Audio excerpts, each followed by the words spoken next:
So Allah subhanahu wa ta'ala said that in the Quran, Allah talks about the disease, yung sakit. Sakit ng puso. And that sickness is not the physical sickness, but it's a spiritual sickness. Dalawang klaseng ng sakit. Isang sakit na yung kaluluwa, isang sakit yung katawan. So yung sakit na mention dito sa Quran, sabi na Allah, fi qulubihim maradun, fazadahumullahu marada. In their hearts is a disease. Sa puso nila may sakit. So hindi na sakit yung parang heart attack, hindi. Ito, sakit ng kaluluwa. Fazadahumullahu marada, then Allah increased their sickness. Dinagdag niya ng Allah na yung sakit nila. Walau ma'adabu li yumbakan yuktibun, and for them will be the painful punishment. Sa kanila yung meron na porosa na may sakit. Yung masakit. Na meron na sila na porosa na may masakit. Bimakanu yaktibun, because of their rejection, dahil dahil sa yung laging sila sinuwaling. So this is the mention of, is our topic. We can have a topic on the use of, we can have topic, the disease. Diseases, the plural. So our topic is yung mga sakit.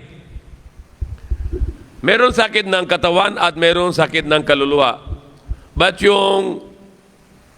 ano nangyari kung sakit ng katawan? Ano pinaka-maximum pwede? Ano pinaka-maximum pwede sa sakit ng katawan? Patay na. Okay. So yung kahit ilang sakit ka, cancer ka, anong klase, ano yung pinaka-maximum? Patay na. But yung kaluluwa, na sakit ng kaluluwa, mas mahirap, mas delikado. Dahil kung sakit ka ng kaluluwa, buhay ka uli sa araw ng pag-ukol, papunta sa impyerno. So ano yung sakit ng delikado? Yung katawan o yung kaluluwa? Kaluluwa. Dahil kabilang buhay na may apektado. Kung mayroon ka ng dami ng sakit sa katawan, kung patay ka, tapos na, wala na. Nasa libig na, wala na, tapos na yung ng subok. But kung mayroon ka ng kaluluwa ng sakit, yan ng matindi, yan ng delikado dahil sa kabilang buhay may apektado. Papunta ka sa impyerno. Dahil yung lahat ng tao na yung sakit, yung kaluluwa, hindi pwede sila papunta sa paraiso. Sigurado sa impyerno. Dahil yung sa papunta sa paraiso na yung sakit, yung kaluluwa na may hindi sakit. Yung magandang kaluluwa. Meron tayo gamot sa kaluluwa, sa katawan. Meron tayo gamot sa katawan. At meron tayo ng gamot sa kaluluwa. Ano yung gamot sa kaluluwa? Number 1 ito, Quran. The best medicine for your soul is the Quran. This is the best medicine. Nothing better than this. Read this Quran. The Quran can cure you for your heart diseases, your diseases for your soul. Yung sakit ng katawan, yan din problem na yon sa mundo na yun, dahil na yung maraming na magamot, kala tayo na maganda, ba't hindi pala maganda yun? Dahil kung araw-araw tayo nagamit ng yung mga gamot na yon sa mundo, sira yung kidney, sira yung liver, sira yung puso, sira yung katawan. Yung gamot na yun sa mundo, hindi lang yung magaling yung tao, mas masakit yung tao, mas marami pa yung sakit sa tao na yun. Bakit yung marami dialysis na yun? Anong dahilan? Yung dahilan ng marami dialysis na yun, isang malaking dahilan gamot. Dahil yung gamot na may maraming side effect. At yung mga ibang dahilan katulad, inom ng alcohol, sira yung kidney, may dialysis na. Dahil at yung liver, bakit yung sira yung liver? Dahil isang malaking dahilan, yung gamot din. At number one, yung siyempre alcohol, yung alak. Sira yung liver sa alcohol. Kung may tao na sumunod ito sa Quran, tanggal niya lahat ng yung sakit ng kaluluwa at tanggal din niya lahat ng sakit ng katawan din.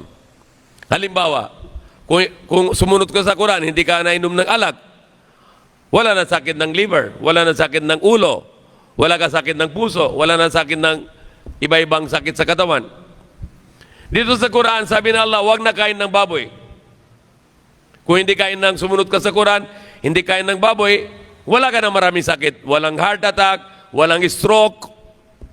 Kung may isang tao na may heart attack, number one cause of death sa Pilipinas, number one, heart attack. Number two, stroke. Number one, heart attack. Number two, stroke. Kahit sino man sa buong Pilipinas, kung papunta sa doktor, sabi ni doktor, kung sakit ka ng puso, sakit ka ng utak, anong unang tanong ng doktor? Kain ka na baboy? Oo. Hindi pwede, bawal. Bakit bawal na yun? Sira na. May sakit na, may heart attack na, may stroke na. Dapat una pa, dati pa, hindi kain ng baboy. So pinakaunang tanong yung dalawang sakit papunta sa doktor, heart attack, stroke, anong tanong ng doktor? Ikaw, sakit ka ng puso, sakit ka ng yung stroke. Kain ka na baboy? Oo, bawal. Bakit? Dito sa Quran sabi ng Allah, bawal baboy. Bakit hindi ka sunod dito? Na sunod ka sa doktor. Dapat sunod ka sa Allah, Diyos. Kahit sa Biblia, bawal din baboy. 3 lugar sa Biblia. Leviticus, Deuteronomy, Numbers. Ano sabi ng Diyos doon sa Bible? Huwag na kayo kain karni ng baboy, ito ay marumi. Halimbawa, pupunta ka sa party na yon, may marami na mga Christian kumakain ng baboy. Tapos loudspeaker ka, huwag na kayo kain, bawal baboy, marumi. Ano gagawin nila sa'yo? Ilang libo, 1,000 tao, ano gagawin nila sa'yo? Bugbog, di ba? Labas na, patapon sa labas. Sino bakit sabi baboy, bawal, marumi? Okay, pupunta ka sa party na yun, maraming mga Katolik, mga Christian kumakain baboy. Okay, excuse me, I like to share with you something from the Bible. Gusto ko mag-share ng yung sulat sa Bible. Okay, go ahead. Okay. Sabi dito sa Biblia, sabi ng Diyos, sa Leviticus, Numbers, Deuteronomy, huwag na kayo kain, karni na baboy, yan na sabi ng Diyos, dahil ito ay marumi. Sabi ng Diyos, ano gagawin nila? Nahiya sila na yon. Hindi sila bugbog sa iyo. Dahil alam nila na sabi ng Diyos, bawal, marumi. Kung ikaw sa nabi mo, galit sila sa iyo. Dahil 1,000 sila, ikaw isa lang. Wala na, chap-chap na. Kaya ikaw, tapos na. Doon, kung 1,000, ikaw, sabi mo, kumakain ninyo, marumi. Mahirap doon, hindi ka labas na yun, patay na. Tapos wala rin kaso dahil 1,000 taon, isa lang. Na yung kung sabi mo, sabi ng Diyos, bawal kain ng baboy, ito ay marumi. Hindi sila galit sa iyo dahil sabi ng Diyos sa libro nila, sa Biblia. Kumakain pa rin sila. Lahat ng Christian, kahit Jehovah's Witness or Iglesia ni Cristo, El Shaddai, Catholic, Born Again, lahat sila kumakain. Maliban sa isang sekta lang hindi kumakain, Seventh-day Adventist, yung Sabadista, sila lang hindi kumakain ng baboy dahil alam nila na bawal ito at marumi. Bakit binawal ng Diyos? Dahil may sakit. Sa baboy, kung kumakain, marami sakit sa katawan at marami din sakit sa kaluluwa. Kung may tao na kumakain ng baboy, ano nangyari? Tamad. Kaluluwa. Sakit ng kaluluwa. At malang nahiya. Bastos, marumi. Kung example, may isang tao na kwarto niya marumi, yung damit niya marumi, katawan niya marumi, ano tawag sa kanya? Baboy ka. Dahil baboy is simbolo ng marumi. Alam nila lahat ng Pilipinas, baboy, simbolo ng marumi. Bakit kumakain kayo ng baboy? Lahat ng Pilipinas, number 1 sakit na pinakamarami patay, heart attack. Bawat 7 minutes, every 7 minutes, isang heart attack. na isang patay, bawat 7 minutes sa Pilipinas. Every 7 minutes, one person died with heart attack. And what is the number one cause ng heart attack? Baboy. Number one cause. And number 2 cause na marami patay sa dito sa Pilipinas? Stroke. Ano ang yung dahilan ng stroke? Number 1? Baboy din. So that's the problem. It's a big problem that people are eating the pig, and it is a very big sin, kasalanan at sakit din.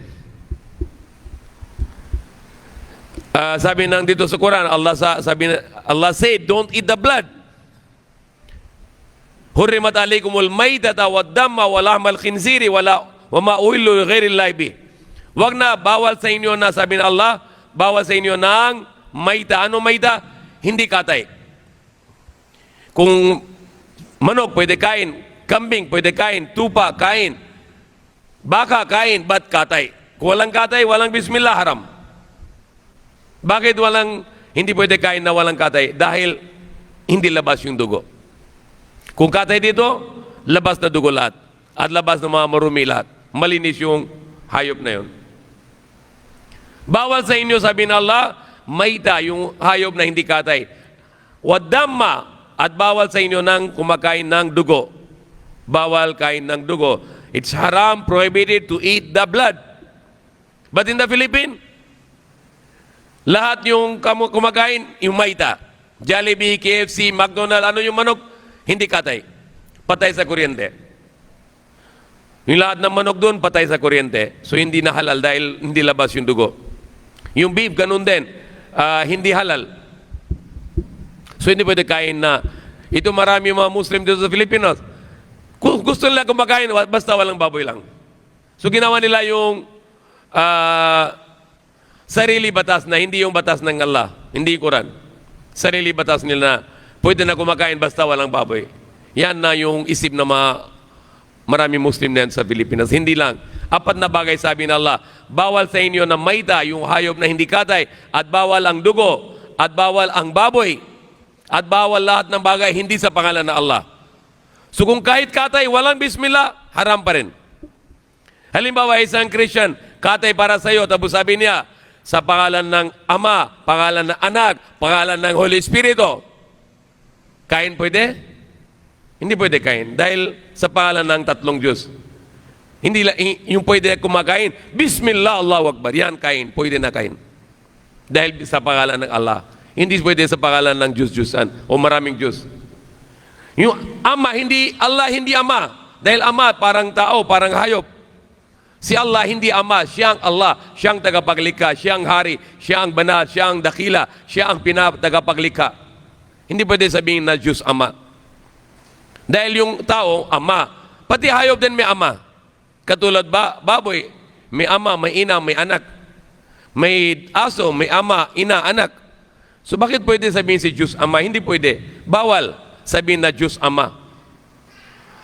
Si anak, hindi siya anak ni Diyos. Siyang Jesus Christ, anak ni Maria, propeta, alipin ng Diyos. Hindi siya anak ni Diyos. Propeta, anak ni Maria, alipin siya. Likha ng Diyos. At si Espiritu, hindi rin siya Diyos, siya isang anghel. Pangalan niya, Anghel Gabriel. Likha pa rin ng Diyos, palit sa paliwanag. Yung tunay na Diyos, isa lang. Hindi siya Ama, siyang Allah. Isa lang siya, wala siya kailangan, hindi siya nakanak, at hindi siya pinanganak, at wala siya anuman katulad. So kung pwede ka nakatay, sa pangalan na Allah. Halal.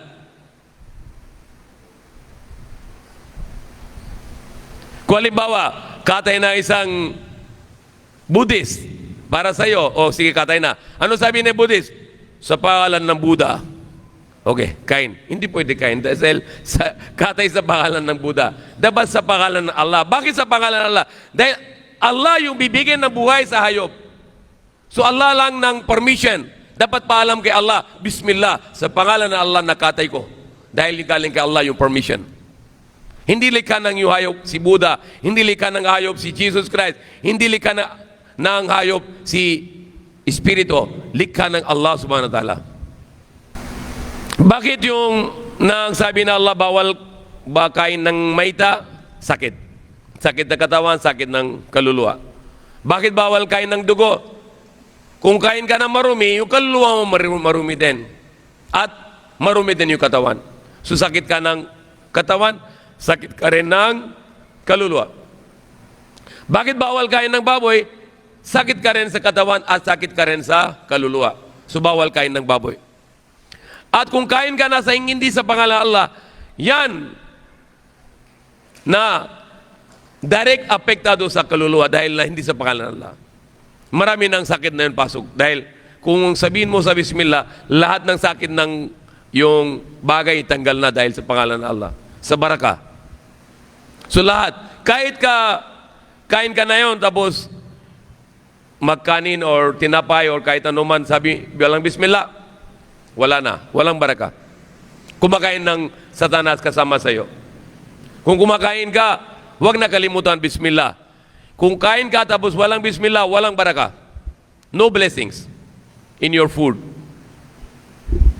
So beware of this.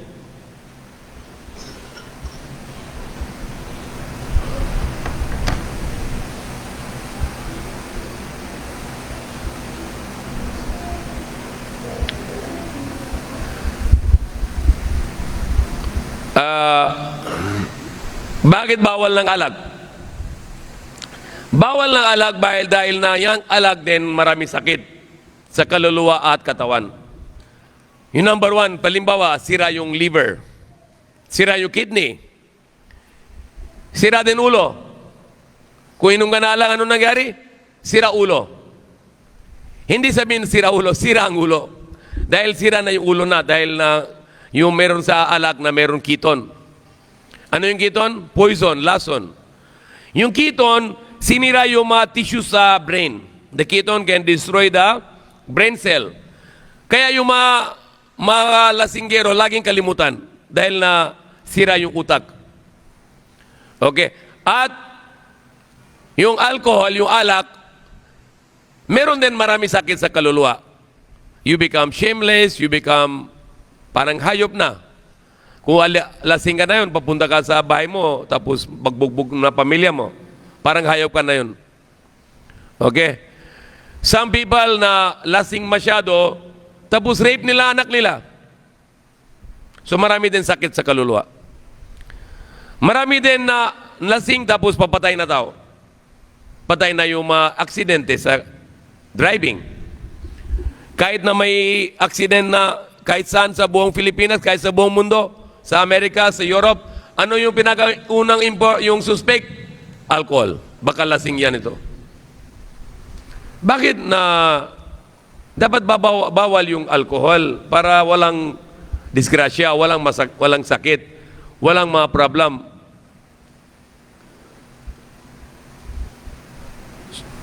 So yan na mga sakit na yan na mga bawal sa Quran para na wala tayo ng karoon ng sakit.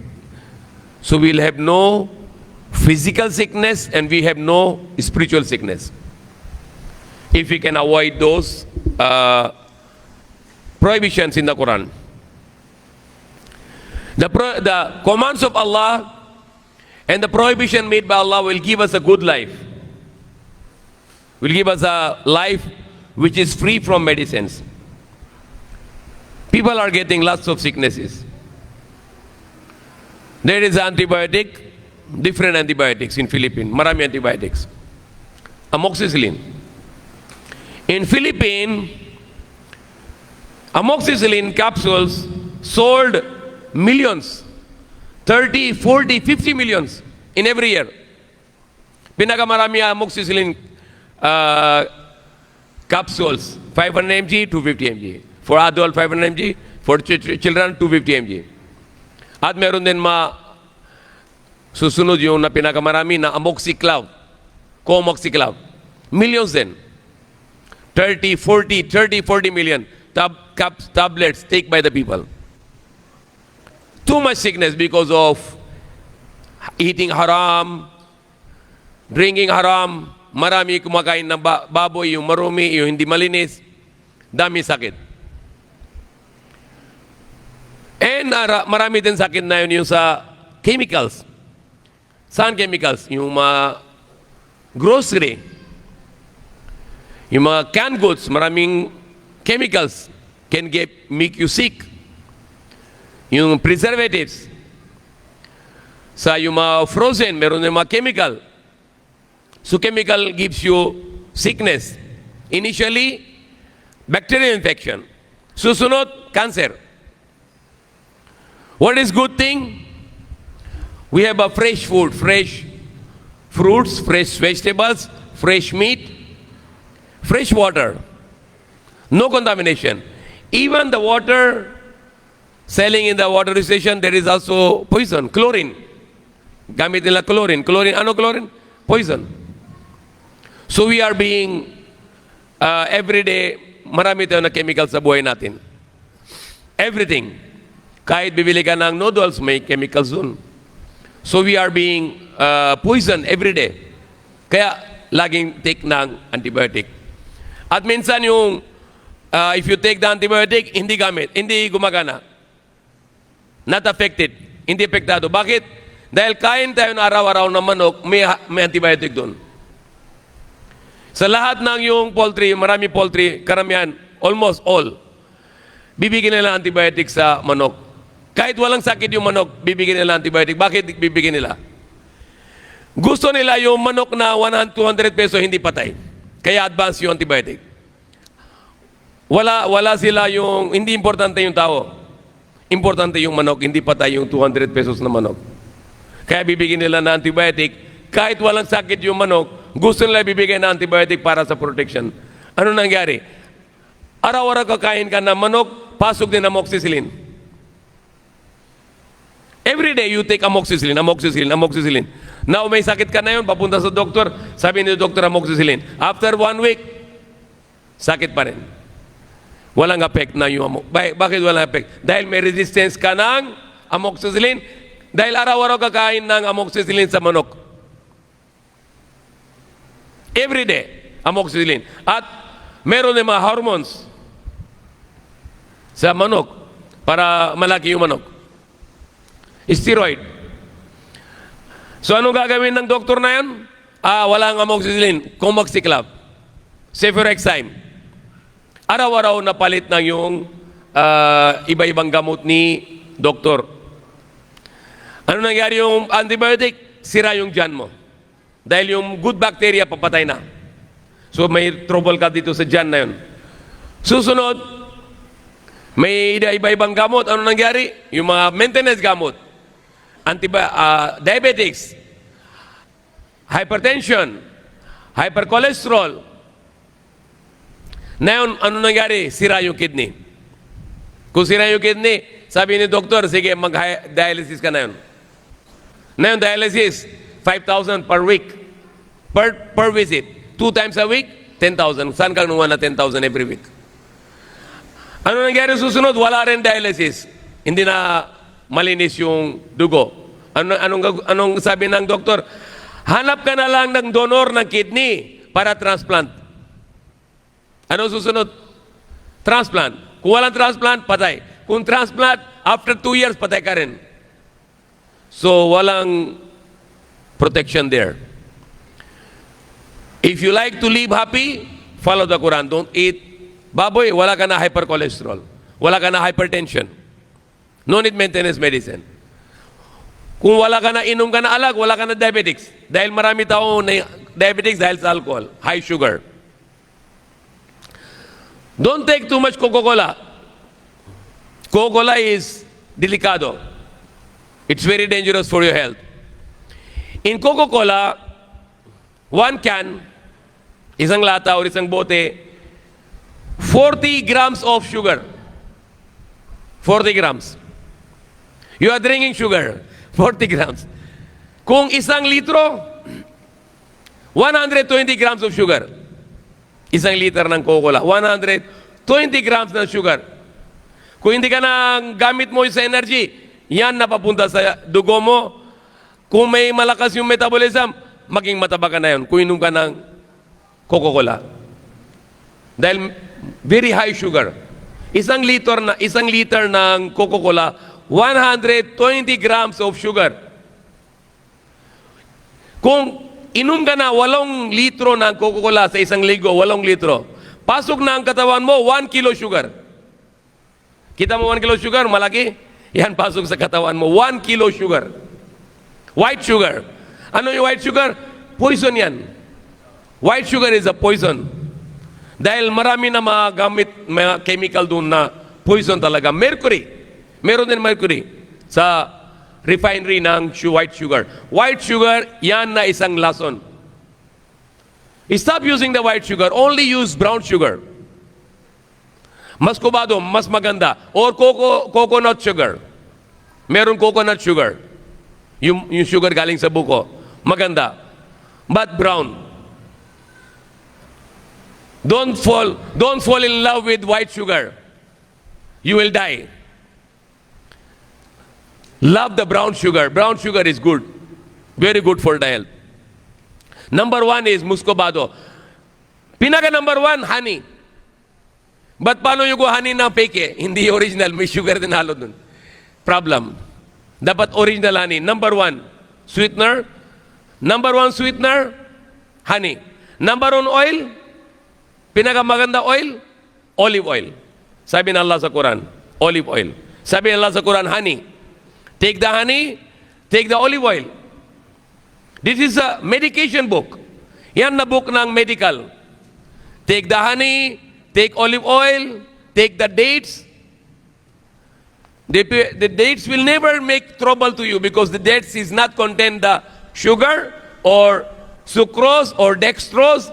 The sugar contains the fructose, the fruit sugar. That is healthy sugar. Honey contains the very good sugar which is very safe for our health. Take the honey, take olive oil. So halimbawa you take Coca-Cola or Sprite, especially the Coca-Cola. 1 liter, 120 grams of sugar, 120 grams of white sugar. Poison. You drink 1 liter, 2 liter. In 1 week, 7 to 8 liter, you already put 1 kilo sugar in your body now. 1 month, how many kilo sugar?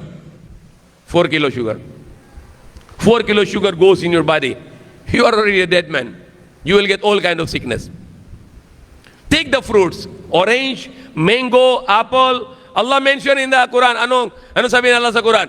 Apple, banana, dates, grapes, ubas, mansanas. Sabi ba dito Allah, inom ka na Coca-Cola? Wala dito sa Coca-Cola. No Coca-Cola here. Here is the frutas. Eat the fruits. Apple juice, orange juice. Even though you buy juice from the grocery, all sugar. Lahat sakit dun. The white sugar is a killer. White sugar is a killer. That's going to kill your life. Will destroy you. All the people who listen to me here in the live, stop using the white sugar. Huwag na gamit ng yung white sugar. That is very dangerous for your health because white sugar is only 15 minutes to digest and it will go to your blood. But the brown sugar, matagal ang process sa tiyan. It will take 2 hours to digest. So it will go around. It will absorb to your body to become nutrients to your body, to health for your body. But the white sugar again goes to your blood in 15 minutes, 10 to 15 minutes. Even if you drink coffee or tea, use the brown sugar. And use the milk. Don't drink the black coffee. Black coffee can make your nervous system very weak. Mahina yung nervous system kung wala ka na, inom ka na marami coffee tapos walang gatas, you are going to have a nervous system very weak. Mahina yung nerves. So drink the coffee with brown sugar at halo ka na ng gatas. Put the milk in your coffee. Also, there is no people are using the brown rice. Very good for the health, brown rice. Maganda yung brown rice at maganda rin yung brown flour. White flour, problem din. White rice, problem also. Very high carbohydrates at walang kunti lang yung fiber. Kailangan tayo marami fiber sa katawan natin for the good health. So we can Get this all information from the Quran. Go natural. Even the chicken is our problem. We are eating the chicken from the poultry. It is very filthy chicken. They are giving all kind of dirty. Yung mga sira ng mga isda, yung mga sira ng karne, yung mga sira ng buto, lahat giniling nila sa mais, tapos bibigyan sila sa pagkain. Dahil sa greedy, mukhang pera. Gusto nila marami income. Kaya pagkain ng manok, mamarumi, feeds. Mas pamarumi yung tilapia at bangus, yung galing sa fish pan. Ano kumakain yung fish pan, yung tilapia at yung bangus? Tayo ng manok. Manure. Kung may gagawin sila na yung fish pan, bibili nila sa poultry, yung manure. Ano manure? Yung marumi ng manok. Lagay nila doon sa fish pan. Tapos yung tubig. Pagkain na yung mga isda, marumi ng manok. Dumi ng manok. So what is good thing? Yung isda dapat galing sa dagat, malinis. Hindi galing sa fish pan. At yung manok dapat native. Or, if you have a place, you can feed the good feed to the chicken, then eat this one. Hindi yung marumi na mag-feeds. At yung marami feeds na yung, marami din yung mga gamot dun sa mga manok, katulad antibiotics. At meron din mga hormones, steroids. Ano yung apektado ng steroids sa katawan natin? Cancer din. And weaken your immunity. Mahina yung resistance ng tao kung kumakain ng marami steroids. At kung kumakain ng marami antibiotics galing sa manok, mahina din resistensya sa laban sa antibiotic. Kahit antibiotic, kung maliit ng infection, huwag na take ng antibiotic dahil antibiotic is also destroying your body, destroying your kidney, your liver, and also trouble to your stomach because it's killing the good bacteria. So try to come, if you like to come to the good health, gusto mo magandang buhay, follow this Quran. The Quran will tell you ano gagawin mo sa buhay mo. Wake up Fajr, 4:30. And then clean yourself, shower, ablution, go out to the mosque, pray, go out, make exercise, walk around. Not recommended by Prophet Muhammad SAW to sleep after Fajr. No sleep after Fajr. And work, exercise, go to work, go to Zuhr in the masjid, wash again, ablution, pray to Zuhr. Take the lunch. Every time you come to masjid, you walk. You go back home, you are walking again. Good for the health. Washing your body, good for the health. You pray, you bow down your head on the floor, the blood goes to your brain. Then you come to Asar, then you go to Maghrib. Then after Maghrib you can eat, after Isha you can eat, then sleep. Very good timetable, very good discipline, very good health. Islam gives us a perfect life. No eating of pork, no eating of blood, no eating of the dead animal, no eating the animal which is not in the name of Allah, no any food to eat which is not in the name of Allah, no drinking of alcohol, no gambling. These two things mentioned in the Quran together, the gambling and alcohol. Why? The gambling is addiction, same like alcohol. Katulad yung like cigarette addiction, drugs addiction. So this is addiction. Bisyo in Tagalog. Alak at sugal, it is addiction. Mahirap tanggalin. Need to send in the rehabilitation. The alcohol destroy your health. Alcohol make your health bankrupt. The gambling destroy your wealth bankrupt. Your wealth become bankrupt. So, the alcohol can destroy you, make you the physically bankrupt, and the gambling can make you financially bankrupt. That's why Allah mentioned it together. Both can make you bankrupt. Alcohol can bankrupt your health, and gambling can bankrupt your wealth. The people who are gambler, they cannot do any business. They become addiction. They always like to do gambling because gambling is a game. It is a game. Business is not a game, but gambling is a game. And they're addicted with the game, so they like to play up and down, buy this, sell this, do this, do this. You look the people in the casino. Even night time, until morning they are there, they don't go home. All casino 24 hours. Why? Because addiction. People cannot go home. 24 hours. Hindi nila alam, they don't know if it is daytime outside or the nighttime outside. They don't know. Hindi sila alam kung labas araw or gabi na. Andun sila sa casino, sa loob ng casino. These are the addiction, the alcohol and gambling. Stock exchange is also gambling. Sa buong mundo, all the world, the stock exchange, same like gambling, nothing difference. It is 100% gambling. Because people are buy and sell doing for speculation, up and down the price. So it's gambling. So it's already 9:15 now. We can have the same topic for the next Saturday about the diseases in our life. Two kinds of diseases we have. One is the diseases of our body, and the another one is diseases of our soul. Dalawang klaseng ng sakit, sakit ng katawan at sakit ng kaluluwa. The diseases of the body can give you maximum death, but disease of your soul will give you the hereafter to go in the hellfire. Sakit ng katawan, pinaka-maximum patay ng tao. Sakit ng kaluluwa, papunta sa impyerno, sa kabilang buhay. So mas delikado yung sakit ng kaluluwa. Kaya sabi na Allah, fi qulubihim maradun fazadahumullahu marada. Because of their disbelief, they are hypocrite. Allah said in their heart is a disease, and Allah increased their disease. For them will be the hellfire, painful punishment. So may Allah save us from all kind of sicknesses and diseases, and Allah give us a good health, spiritual good health and physical good health. Amen. Okay, question now. Kung maniniwala sa Allah, dapat sala. Bakit hindi siya sala?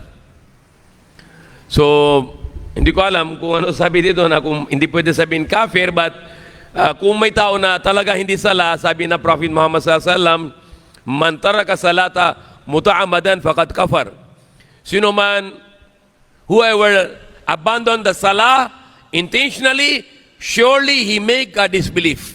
Or sa Tagalog, sino man nang abandon yung sala, na sadya siya ginagawa ng kufar, he make a disbelief. Okay, so dapat yung tao na kung paniniwala sa Allah, dapat magsala.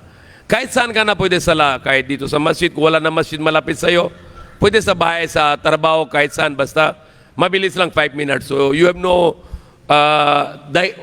excuse. Okay, kung mahirap, sakit ka na yun, you cannot stand up, you can sit down to pray. Masyado sakit, higa lang. Hindi ka rin pwede upo, pwede ka na higa magsala. So no excuse. Okay? So you must pray. Inshallah. Yes. Yes. Okay. As I said that when you eat the haram, it affects your spirit, your soul. So why Shaitan wants us to, Allah said, eat from the tayyibat. Tayyibat means it's clean. It means clean. Kulu min tayyibat. Eat from the clean. So you can eat from the earth, the clean things only. Okay? Not the good. The good is Hasan. But it's mentioned in the kulu min tayyibat. Eat from the clean. Malinis. No, Shaitan cannot affect everything because there is human Shaitan. Who make the sugar, white sugar? Human Shaitan. Who give the antibiotic to the chicken? Human Shaitan. Yes. Yes. So Shaitan, who tell people to make GMO, genetically modified food? Shaitan, human. Who teach to human Shaitan? The original Shaitan. To corrupt the food. Yes. It is the Shaitan, the invisible Shaitan, will come to human Shaitan and teach him to do this and this, so you can make more money, but you destroy the human beings. Okay. So it's a good question that Shaitan affects our food. Something Shaitan cannot do directly, so he will recruit. Who will recruit? Tao. Meron tayo ng tao ang papunta sa university ng Shaitan. Okay, meron na university ng Shaitan. Kahit saan, buong mundo, meron ng university ng Shaitan. Sino yung professor doon? Iblis. Yung mga Shaitan, yung mga progeny, yung mga anak ng Shaitan, andun na yung professor. Kung lagi ka na sumunod ka sa Shaitan, bibigyan ng Shaitan ng graduation certificate. Okay, you are my student, I give you certificate, now you can go and misguide a human being. So you are the graduation from University of Shaitan, US, University of Shaitan. Okay, so don't go to the University of Shaitan to learn bad things. Okay, yes. Okay, the Prophet Muhammad SAW said, the best of the places are the masajid. The best of the places are the masajid. And the worst of the places are the markets. Why the markets are the bad places? Bakit yung palengke na masama? Dahil maraming haram. Maraming loko-loko dun sa market. Benta ng mga pirated, benta ng mga haram. Okay, so more time to the masjid is better. So you are in the market, try to go out. Zohar time, Asar time, Maghrib time, get away so you will not destroy your iman. Because if you always there in the market with many haram, it will affect your heart. So Shaitan is talaga there. He will misguide you to lie, to cheat, to sell haram, to mix. You know, some people, anong gagawin nila? Anong sabi, anong turo ng Shaitan? Yung frutas. All the good fruit on the top. And the down is sira. And then that trago, so very fresh. But they will give the rotten fruits. So that is haram, that is teaching of Shaitan. So the market is the place where Shaitan is teaching bad things and misleading people. So more stay in the masjid is better for our iman. More stay in the market is affecting our iman. But if you remember Allah, there is no bad effect for you on the market. When you go to the market, there is a dua. If you read that dua, you will get the 1 million good deeds. 1 million good deeds. 1 million na pahala. Ano yung dua? La ilaha illallahu wahdahu la sharika la lahul mulku wa lahul hamdu yuhyi wa yumitu biyadil khair wa ala kulli shay'in qadir. Kung basa mo ito na magtindihan, if understanding, you are going to have 1 million good deeds if you read in the market. Kung basa mo ito na may tindihan, nakuha ka ng 1 million ng pahala na basa ito na dua sa market. La ilaha illallah, no God except Allah, wahdahu la sharika la, no partner for Him, lahul mulku wa lahul hamdu, for Him is the kingdom and for Him all the praises. Biyadil khair, in His control all the goodness. Yuhyi wa yumitu, He keep the life and He keep the death. And in His control all the good. So don't cheat people. Allah will give you the risk. He is the one give the life and He is the one give the death. وَهُوَ عَلَى كُلِّ شَيْءٍ قَدِيرٍ, and He has power over everything. Okay, so read this dua na walang Diyos na maliban kay Allah. Ay isa lang siya, wala siyang katulad. Sa Kanya yung kaharian, sa Kanya yung lahat ng pupuri. Siya yung bibigyan ng buhay at Siya yung bibigyan ng kamatayan. At meron siya na power sa lahat ng bagay. Okay, so that's a very good dua to, yes, okay, Ustad. Okay, say next. Okay, sige.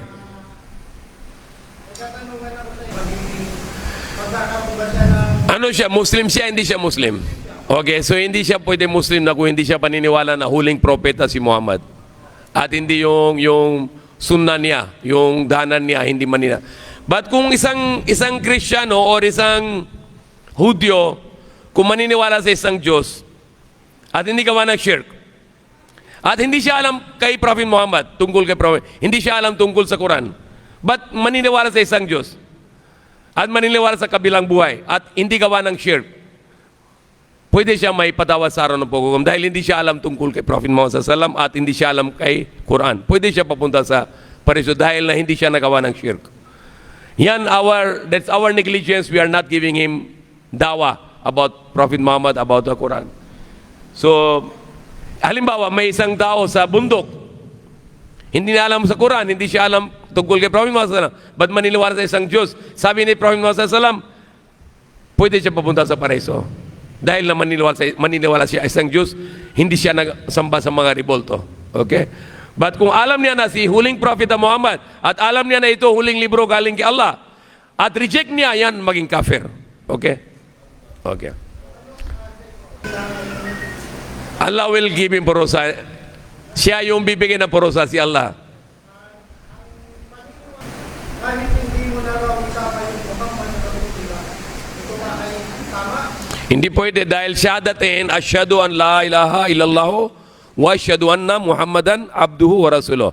So, kung sino man magsyahada, dapat Muhammad Rasulullah dahil siya yung huling propeta ng Allah. At siya na yung sabi na lahat ng propeta, kahit sa Torah, sa Injil, lahat ng mga dating libro na may mention ng tungkol kay Prophet Muhammad. Kahit sa mga libro ng Hindu, meron din mention na Prophet Muhammad the last messenger, Antim Rishi. So the Prophet Muhammad is the last messenger of Allah.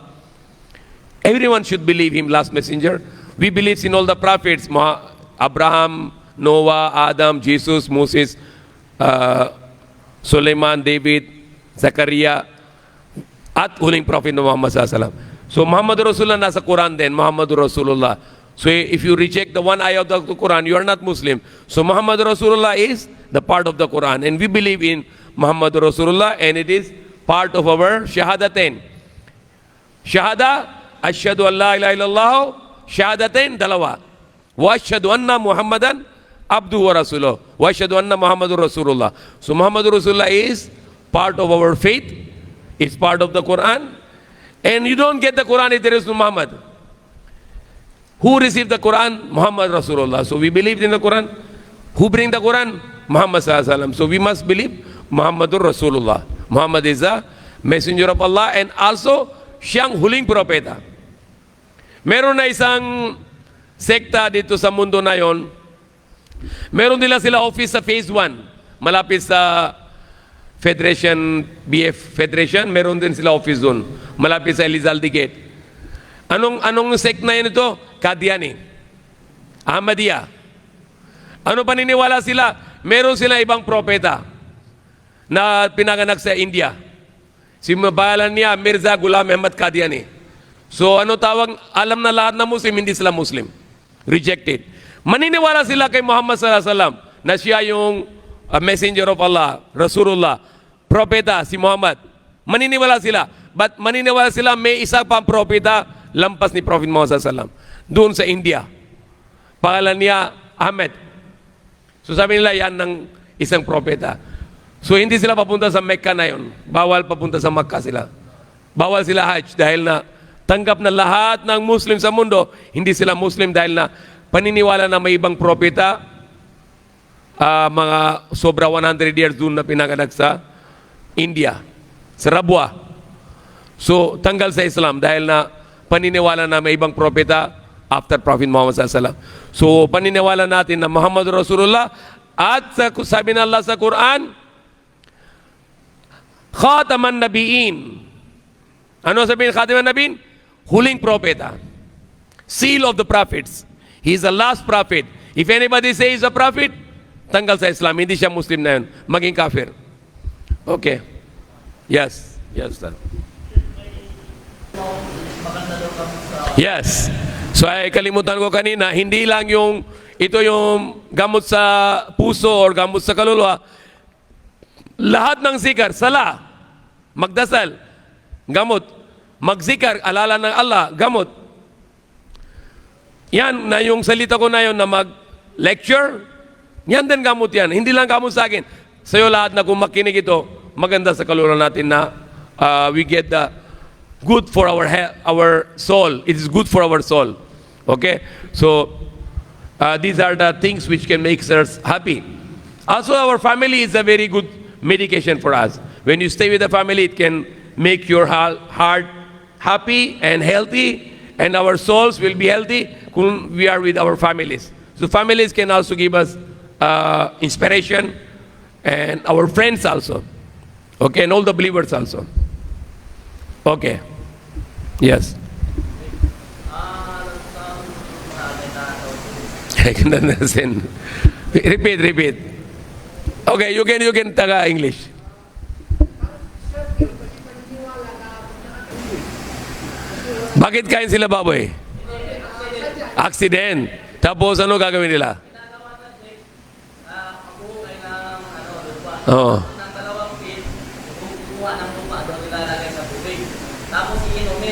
Bakit inumin ng lupa?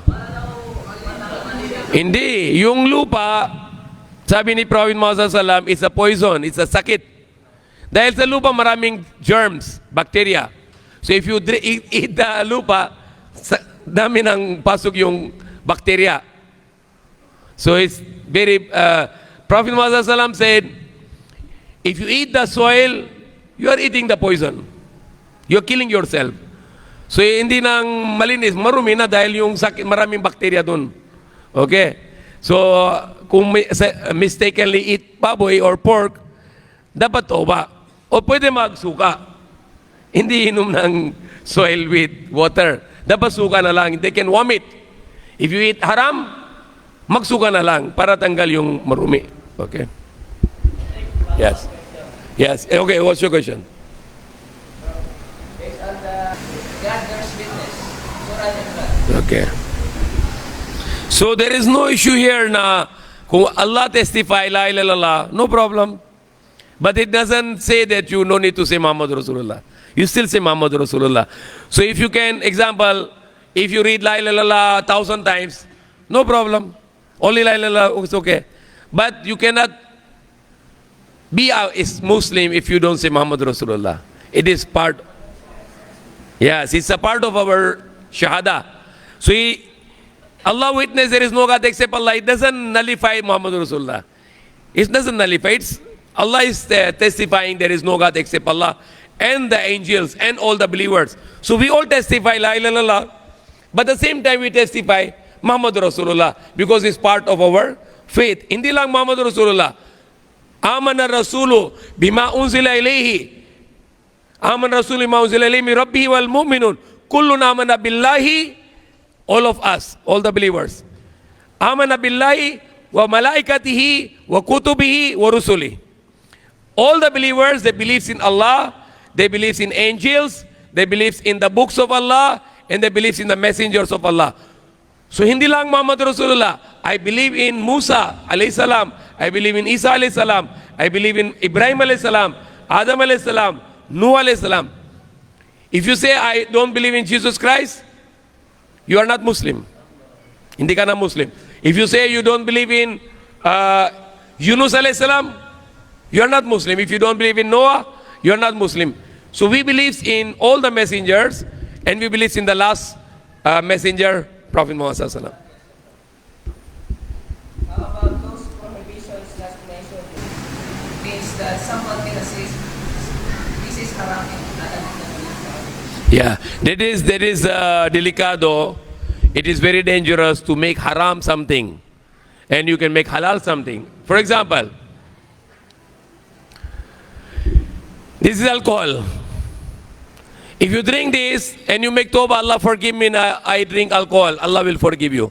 But if you drink this alcohol, alak, and you say Bismillah, and you say it's halal, you are not sinner, you are kafir, because you make halal. If you make haram into halal, you become a kafir, and if you make the halal into haram, you become kafir. For example, somebody say, it's haram to eat the baka, the beef. You become kafir, because Allah did not make haram the beef. Or if you say, it is halal to eat the baboy, the pork, you become kafir also. Because you make halal what Allah make haram. So, who can make halal and haram? Only Allah. So if some people say, haram, haram, haram, haram. So Allah is saying that, where is your dalil? Where is your evidence? Why you make it halal, haza haram? For example, there are many people like some Salafi. If you make dua after the Salatul Isha or Salatul Maghrib, you make dua. No, haram this one. Subhanallah, why is haram? Why dua become haram? So these people are, Allah is saying, they don't say halal, haram, halal. No, it is very bad to make halal, haram with your words. Only Allah can make halal and Allah can make haram. So some people, they say, this is haram, this is haram. No, only Allah can make halal and only Allah can make haram. Okay. It doesn't say that, of course, no one can guide. But you cannot guide who you will, but only Allah can guide who Allah will. Okay? So Muhammad can, or the Jesus, or any prophet, or me, or you, we can guide people if Allah will. That's the meaning. But if Allah will not will to guide him, I cannot do anything. Okay? So the meaning of the ayah, like Prophet Muhammad is called Hadi also. He's a guider. Example, we have a guide in Manila Zoo. There's a guide, okay, he'll tell you that is chicken, that is elephant, that is tiger. So we follow. He's a guide, but what is the meaning? Muhammad sallallahu cannot guide if Allah doesn't want. Like example, we are all guided because Prophet Muhammad sallallahu bring message to us, but Allah guide us through Muhammad. But Muhammad sallallahu cannot guide his uncle Abu Lahab. Allah said he's a kafir in the Quran. He cannot guide his own uncle Abu Lahab. So Prophet Muhammad sallallahu is not controlled the prophet-in-laws. Who control the prophet-in-laws? Allah. So guidance is controlled by Allah. Only Allah can guide. No one can guide. And if Allah can guide us through Muhammad, or through Jesus, or through Moses, or through Ibrahim, or through Adam, or through Noah, it's okay. So Allah can, example, Allah said in the Quran, Wallahu khairul razikin. Allah is the best of the razik. So example, my name is Abdul Razak. I am the slave of the one who sustain everyone. But if I call myself Razak, that I provide, but it's not I provide, Allah provide through me. So I am a source. So if I can be the source to provide food to the people from Allah, then I can be the source of the guidance to the people. So it's not me who guide people, it's Allah who guide people through me. So it's not the Prophet Muhammad who guide us, it's Allah who guide us through Prophet Muhammad sallallahu. So that's the meaning. Okay? Okay. Means Muhammad cannot guide alone. He cannot guide at all, only Allah guide through him. So Allah is the one who guide people through Muhammad, through Jesus, through Moses, through all of us. Okay? The Prophet Muhammad sallallahu said, when he sent to the expedition to the Muaz, or I forget the name of the Sahabi, he said, preach people to La ilaha illallah. If any one will follow you, and he say La ilaha illallah, one Muhammad Rasulullah, then that will be good for your salvation. So we preach, Allah will guide, not I guide. It's not my power, I can let people to make shahada.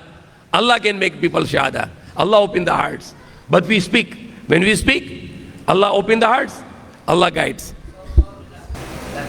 Yes. If you say, some people are calling to the saint, some Muslim, they call to the saint. They call Ali also, some people. Ya Ali Madad, Ali help me. Shirk. Ali cannot help you. Muhammad cannot help you. Only Allah can help you. So, Prophet Muhammad cannot guide us. Allah can guide us, but he guides us through Muhammad or through anyone, whatever he likes. Okay? Allah will not come directly to us, but he send the messenger to guide us. So even Allah will not. Yes. Prophet Muhammad ﷺ cannot guide us by his will, but with the will of Allah. Okay, there is a verse here. We read from the Surah Al-Araf. If you go to the Surah Al-Araf, the Surah Al-Araf is the surah number 7. Okay, you go to the Surah Al-Araf, surah number 7. Because like in Pakistan, we have some people, they make sure. They say the Prophet Muhammad has power. He can do anything. He can guide us. He can give us benefit. He can protect us from the harm. It is shirk. Because Prophet Muhammad ﷺ is not God. He cannot do himself anything without the will of Allah. As Jesus said in the Bible, I can do my own nothing. So the Christians are wrong. They are calling Jesus to help. So if Muslim call Muhammad to help, same like Christian. In Islam Muslim, we cannot call Muhammad to help us. Because Muhammad has no power to help us. He is a human being, created by Allah, the Prophet, but the great human being. A great Prophet. If you don't respect Prophet Muhammad, you are not Muslim. If you don't believe Prophet Muhammad ﷺ, you are not Muslim. But Prophet Muhammad ﷺ has no power to guide us. Only Allah has power to guide us. Prophet Muhammad SAW cannot give us any benefit and cannot give us any harm except by the will of Allah. He cannot guide us except by the will of Allah. So Prophet Muhammad SAW can guide us by the will of Allah. That's the right belief. Okay? Without the will of Allah, Prophet Muhammad SAW cannot do anything. It's the same way that Jesus said, I can do my own nothing. My own I can do nothing. Only by the will of Allah I can do something. So now there is a verse here in Surah Al-Araf. If you can go to the 188. Okay, remember, Surah number 7. Surah number 7, verse number 188. 188. Ano sabi dito? Kul la amliku li nafsi naf'an wala darra illa ma sha Allah. Sabi na Allah said to Prophet Muhammad, sabihin mo sa kanila, say to them, I have no power even to myself to give any profit or any loss except what Allah will. Sabi na Allah dito sa Quran, Surah Al-Araf, Surah number 7, verse number 188. Kul, sabihin mo sa kanila, wala ako karapatan, wala ako ng kapangyarihan, sarili ko na mabuti at masama, yung harm. Illa mashallah, except maliban anong gusto ng Allah. Okay, so kahit si Prophet Muhammad SAW, he cannot give benefit to himself, he cannot save himself from the harm, except by the will of Allah. One day the Prophet said, I will tell you the answer tomorrow. Tanong na Hudyo tatlong tanungan. The Prophet said, I will answer you tomorrow. Hindi sinabi na inshallah. Then Allah did not send the revelation. And Allah said in Surah Kahf, In yasha Allah. Why you did not say inshallah? Dapat sinabi mo inshallah. Kung gusto ng Allah, I will give you the answer for this question tomorrow. So even the Prophet Muhammad SAW, he cannot do anything without the will of Allah. Only the power. Prophet Muhammad SAW cannot bring us to Jannah. No. Only Allah can bring us in Jannah. Because some people, they think that my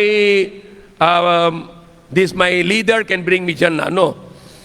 No one can bring you Jannah. No any saint or no any prophet can bring you Jannah. Only the power of Allah can bring us in Jannah. Only the power of Allah can give us a guidance. But the number one, the most people who are guiding in the world, sino yung pinakamaraming na mag-guide? Through which person the Allah guide the most people in the world? Sino yung tao? Who is the person? Through him Allah guide the billions of people in the world today. Who is this person? Prophet Muhammad.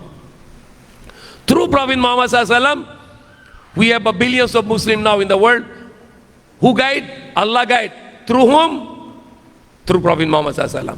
Okay? So guidance from Allah, but through Prophet Muhammad SAW, that is the right belief. Okay? Okay. Yan na maganda pa ng kaulagan na sabi na Allah, Qul in kuntum tuhibbunallaha fattabi'uni yuhibbukumullah. Okay, yung sabi na walang hadis, paano na sumunod kay Prophet Muhammad SAW kung walang hadis? Sabi na Allah, if you love Allah, sabi na Allah kay Prophet Muhammad SAW, sabihin mo sa kanila, if you love Allah, then follow me, Allah will love you. Sabihin mo sa kanila, kung sila na mahal kay Allah, dapat kung kayo na mahal kay Allah, sunod ninyo sa akin, mahal ni Allah sa inyo lahat. Okay? So if you want that Allah loves you, we should follow the sunnah of the Prophet Muhammad SAW. Sumunod tayo kay Prophet Muhammad SAW. Hindi ka pwede na isang Muslim kung atiullah, dapat atiur Rasul. Wa may atiur Rasula, faqad ata Allah. Whoever obey messenger, he obey Allah. So when we obey the Prophet, we obey Allah. We obey our parents, we obey Allah. We obey our leader, we obey Allah. And your question about that you must need a scholar to... No, you don't need a scholar. You need a scholar, but just to explain further. But for your salvation, you don't need a scholar. Quran can tell you, La ilaha illallah, Muhammadur Rasulullah. Everything is here. What do you need to follow? It's here. So for your salvation, you don't need anything. You need the Quran. But you can get more explanation from the scholar. But how you know this scholar is true? There is different scholar. Meron Salafi, meron Ashari, meron Shafi'i, meron Sunni, meron Shia. How you know? Different scholar. So you should have a knowledge of Quran. You should have a knowledge of the Quran para hindi ka naligaw. Kung bulag ka tapos sunod ka sa scholar, you are going to be hellfire. Halimbawa, marami scholar sabi, pwede ka kain ng Jollibee, KFC, McDonald's. Sabi na pwede na kain. Haram! Sabi na kain na lang dun. But kung basa ka na Quran, Hurrimat alaykumul maydata wa damma wa lamal khinzir wa ma uhillu ghayrillahi bi. Sabi na Allah, bawal sa inyo ng mayda. Meron ba mayda sa Jollibee? Meron. Hindi katay. Patay sa kurente. Bakit sabi na scholar kain ka na Jollibee? Kung sunod ka sa scholar bulag, punta ka sa impyerno. So wag na sunod yung scholar na bulag. Dapat you have a self-study of the Quran. Lahat kayo na mag-self-study ng Quran para hindi ligaw ng mga scholar. Pwede ka sunod sa scholar kung tama sa Quran. Kung naturo nila hindi tama sa Quran, wag na sunod. Okay? Para baka susunod ng kabilang buhay kasama sa scholar dun sa impyerno. Okay? So you need to have a self-study of the Quran. Try to. Don't follow me also blindly. If I say something wrong, question me. I'm obliged to answer you. But if I say according to Quran, you follow that. Okay. No, it's not right. You can study the Quran, but you can study the Quran basic, but there are things you don't know. So what Allah said, Fasalu ala zikri in kuntum la ta'lamun. Ask to the people of knowledge when you don't know. So something you don't know, then the scholar can tell you, but you need to be sure that is the right scholar. How you know? If you have some basic knowledge of the Quran. But if you don't have the basic knowledge of the Quran, you might be following the wrong scholar. Because marami din scholar na loko-loko. Okay? So you need to have a basic knowledge of the Quran so the scholar will not misguide you. Okay? There are, like in Pakistan, we have many scholars. Devbandi, Brelwi, Ahle Hadith. The Devbandi say the Brelwi is misguided. The Brelwi said Devbandi is misguided. Ahle Hadith said Devbandi, Brelwi all misguided. Sunni said the Shia is misguided. Shia says Sunni is misguided. In Philippines also there is many scholars. Salafi, Ash'ari, Shafi'i. Iba-iba. Different madrasa, they say no, this is misguided. Then no, this one say no, I am guided. This is misguided. How you know? You should have a basic knowledge of the Quran. So you can judge if who is right and who is wrong. Okay. Those who fight themselves. Yes. So this masjid here is no sect. We are all Muslim. We don't talk about Sunni, Shia, Salafi. No sect. Walang sekta here. This is only masjid of Allah. وَأَنَّ الْمَسَاجِدَ لِلَّهِ فَلَا تَدْعُوا مَعَ اللَّهِ أَحَدًا. This is a masjid of Islam. We have no sect here. And anybody come here, welcome. Yeah. Because Allah said all sects. We are not argument to anyone, but we have a stand, and our stand is Quran and Sunnah. We follow the Quran and we follow the Prophet Muhammad Sallallahu Alaihi Wasallam, and we welcome everyone. Anybody come, welcome. Even the Shia come here, pray, no problem. Sunni come, Salafi come, Ash'ari come, Shafi'i, Hanafi, Malki, Hanbali, welcome all. But we don't allow to them to their agenda to talk here. We don't allow.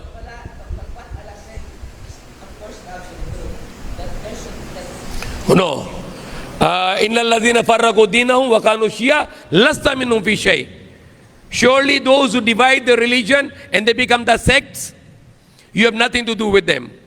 So we don't need to become divide. Don't call yourself, I am Ahle Sunnah wal Jama'ah, I am Sunni, I am Shia, I am Salafi, I am Shafi'i, I am Ash'ari. No. I'm a Muslim. Okay? If somebody say who you are, I am a Muslim. Finish. Or you still like to make another name. Ana Mu'min, I am believer. You need more name? I am Abdullah. I am slave of Allah. Ako alipin ng Allah. So Prophet Muhammad said, don't call yourself with any name except which Allah call you. And he mentioned three. Muslimin, Mu'minin, Ibadullah. Okay? So these three names the Prophet Muhammad tell us. We are Muslimin who follow the commands of Allah. We are Mu'minin who believes in Allah. And we are slaves of Allah, alipin ng Allah. Okay? So no need to divide. Yes. But I think what is more important to Facebook, people are not really reading pamphlet. Yeah, nobody really, I see people you give pamphlet, they're not reading. People have no time to read books or pamphlets. That is very important.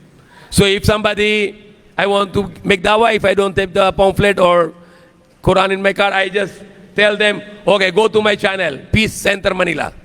And that's okay, that's good.